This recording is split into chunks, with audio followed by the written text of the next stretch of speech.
வடக்கு கடலில் இந்திய இழுவை படகுகளுக்கு அனுமதி. டக்ளஸ் வெளியிட்ட அறிவிப்பு.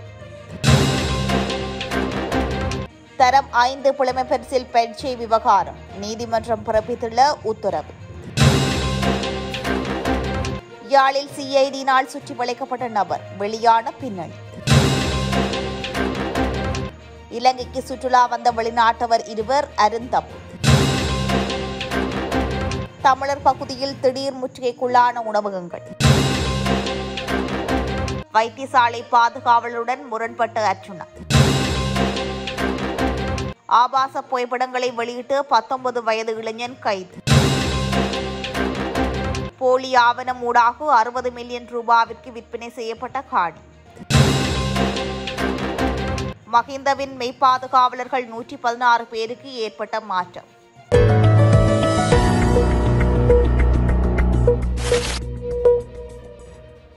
இந்திய இழுவை மடி படகுகள் இலங்கையின் வடக்கு கடற்பரப்பில் மீன்பிடியில் ஈடுபடுவதற்கு அனுமதி அளிக்கும் எந்த வகையான திட்டமும் கடந்த காலங்களில் தம்மிடம் இருக்கவில்லை என்று தெரிவித்துள்ள முன்னாள் கடற்தொழில் அமைச்சர் டக்ளஸ் தேவானந்தா, தற்போதைய பலவீனங்களை மறைக்கும் வகையில் கடற்தொழிலாளர்களை திசை திருப்ப முயற்சிக்கப்படுகின்றதா என்ற சந்தேகத்தினையும் வெளிப்படுத்தியுள்ளார். வடக்கு கடற்தொழிலாளர் சங்கங்களின் பிரதிகளை அண்மையில் சந்தித்த தற்போதைய கடற்தொழில் அமைச்சர், இந்திய இழுவை படகுகளுக்கு அனுமதி வழங்கும் முன்னைய அரசாங்கத்தின் சிந்தனையை தற்போதைய அரசாங்கம் கைவிட்டுவிட்டதாக கூறியதாக செய்திகள் வெளியாகியிருந்தன. இந்த நிலையில் குறித்த விடயம் தொடர்பாக கருத்து வெளியிட்டுள்ள முன்னாள் அமைச்சர் டக்ளஸ் தேவானந்தா, எமது வளங்களை அளிக்கின்ற இழுவை மடி தொழில் முற்றாக நிறுத்தப்பட வேண்டும் என்பதை 90ஆம் ஆண்டுகளில் இருந்து தன்னுடைய உறுதியான நிலைப்பாடாக இருந்து வருவதாகவும், கடற்தொழில் அமைச்சராக தான் செயற்பட்ட காலப்பகுதியில் கடற்தொழில் அமைச்சின் நிலைப்பாடும் அவ்வாறே இருந்தது எனவும் தெரிவித்துள்ளார். இந்த நிலையில் உண்மைக்கு புறம்பான கருத்துக்கள் வெளியிடப்படுவதானது ஆழமான சந்தேகத்தினை ஏற்படுத்துவதாகவும், இது தொடர்பாக கடற்தொழிலாளர்கள் விழிப்பாக இருக்க வேண்டும் என்றும் தெரிவித்துள்ளார்.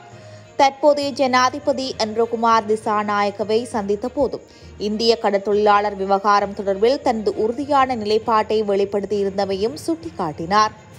இந்த ஆண்டுக்கான தரம் 5 புலமை பரிசில் பரீட்சையை பெற்றோர்கள் சிலரால் தாக்கல் செய்யப்பட்ட மனு மீதான விசாரணை ஒத்திவைக்கப்பட்டுள்ளது. அதன்படி எதிர்வரும் 16ஆம் திகதி வரை மனு மீதான விசாரணையை ஒத்திவைக்க உயர்நீதிமன்றம் உத்தரவு பிறப்பித்துள்ளது. கடந்த செப்டம்பர் மாதம் 15ஆம் திகதி நடைபெற்ற தரம் 5 புலமை பரிசில் பரீட்சை வினாத்தாளில் 3 வினாக்கள் கசியப்பட்ட சம்பவத்தை அடுத்து பரீட்சையை மீள நடாத்துமாறு கோரி பெற்றோர்கள் சிலர் உயர்நீதிமன்றத்தில் மனு தாக்கல் செய்திருந்தனர். இந்த நிலையில் இந்த மனு எஸ். துரைராஜா மற்றும் சிரான் குணரத்ன ஆகியோர் அடங்கிய நீதிபதிகள் குழாம் முன்னிலையில் நேற்றைய தினம் விசாரணைக்கு எடுத்துக் கொள்ளப்பட்டது.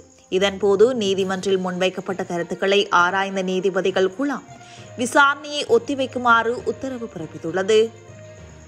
யாழ்ப்பாணத்தில் பெருமளவான நிதி மோசடியில் ஈடுபட்ட சந்தேக நபர் ஒருவர் கைது செய்யப்பட்டுள்ளார்.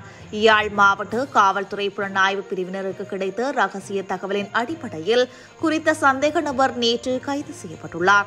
குறித்த கைது நடவடிக்கை தொடர்பில் மேலும் தெரிய வருகையில் 20,32,000 ரூபாய் பெறுமதியான தளபாடங்களை தருவதாக கூறிய சந்தேக நபர் வவனியாவில் உள்ள நபர் ஒருவரை ஏமாற்றி பணத்தினை பெற்றுக் கொன்றுவிட்டு 1 மாத காலமாக தலைமறைவாக இருந்துள்ளார்.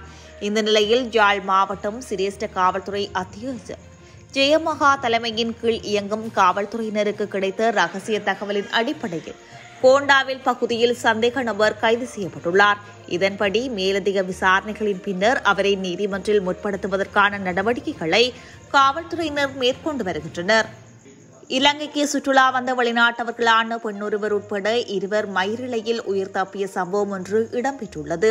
30 வயதான சீன பெண் ஒருவரும் 29 வயதான ருமேனிய ஆணொருவருமே இவ்வாறு தப்பியவர்கள் ஆவார்கள். குறித்த இருவரும் அகங்கல்ல காவல்துறை பிரிவிற்குட்பட்ட கடலில் நீராடச் சென்றபோது கடல் அலையில் அடித்துச் செல்லப்பட்டுள்ளனர். எனினும் அந்த இடத்தில் கடமையில் ஈடுபட்டிருந்த காவல்துறை உயிர்காக்கும் படையினர் துரிதமாக செயற்பட்டு குறித்த இருவரையும் மீட்டு உடனடியாக சிகிச்சை அளித்துள்ளனர். காவல்துறையின் உடனடி செயற்பாட்டால் நேரவிருந்த அனர்த்தம் தவிர்க்கப்பட்டுள்ளது. அம்பாறை சாய்ந்தமருது பிரதேச உணவகங்களில் திடீர் பரிசீலனை நடவடிக்கை ஒன்று முன்னெடுக்கப்பட்டுள்ளது. இதற்கமைய சாய்ந்தமருது சுகாதார வைத்திய அதிகாரி பிரிவிற்குட்பட்ட உணவகங்களிலேயே இவ்வாறு திடீர் பரிசீலனை மேற்கொள்ளப்பட்டுள்ளது. அந்த வகையில் உணவகங்கள், வேதப்பகங்கள், மரக்கறி, மீன் விற்பனை நிலையங்கள், பலசரக்கு கடைகள் மற்றும் இனிப்பு கடைகள் என்பன பரிசீலிக்கப்பட்டுள்ளன. இதன்போது பழுதடைந்த பொருட்கள் கைப்பற்றப்பட்டு அளிக்கப்பட்டதுடன் சில நிறுவனங்களுக்கு எச்சரிக்கை விடுக்கப்பட்டுள்ளது.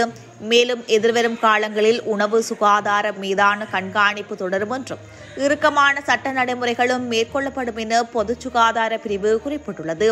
இந்த பரிசீலனை நடவடிக்கைகளின் கல்முனை பிராந்திய சுகாதார சேவைகள் பணிப்பாளர் வைத்தியர் சகிலா இஸ்தீனின் வழிகாட்டலில் சாயுத மருந்து சுகாதார வைத்திய அதிகாரி ஜே மதன் தலைமையிலான குழுவினர் ஈடுபட்டுள்ளனர். யாழ்ப்பாணம் வைத்தியசாலை ஒன்றில் பணிபுரியும் பாதுகாவலருடன் நாடாளுமன்ற உறுப்பினர் அர்ஜுனா வாக்குவாதத்தில் ஈடுபட்டுள்ள காணொலியொன்று தற்போது வெளியாகியுள்ளது. குறித்த காவலர் தன்னை கையடக்க தொலைபேசியில் காணொலி எடுத்ததாக கூறிய நாடாளுமன்ற உறுப்பினர் அவருடன் கடுமையான வாக்குவாதத்தில் ஈடுபட்டுள்ளார்.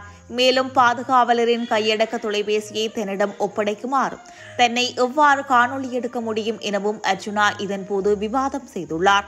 அத்துடன் குறித்த பாதுகாவலர் அந்த இடத்திலிருந்து செல்ல முற்பட்ட போது அர்ஜுனா அவரை இடைமறிப்பதையும் காணொலியில் அவதானிக்கக்கூடியதாக உள்ளது.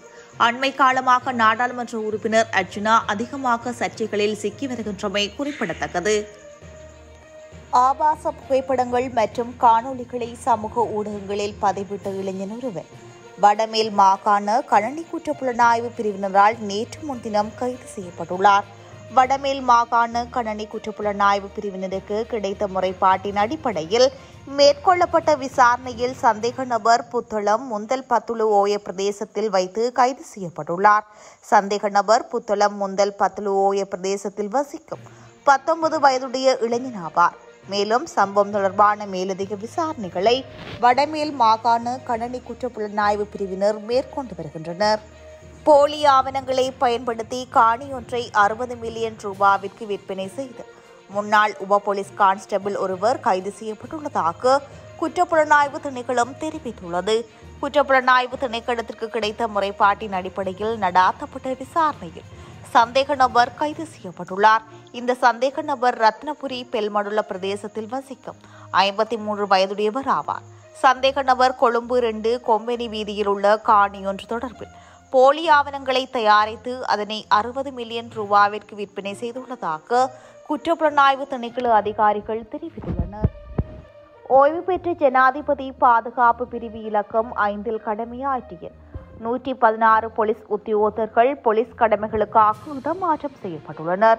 இந்த போலீஸ் உத்தியோகத்தர்களில் 7 பிரதான போலீஸ் பரிசோதகர்கள் உள்ளடங்குகின்றனர். குறித்த போலீஸ் உத்தியோகத்தர்கள் 38 போலீஸ் பிரிவுகளுக்கு இடமாற்றம் செய்யப்பட்டுள்ளதாக போலீஸ் தலைமையகம் தெரிவித்துள்ளது.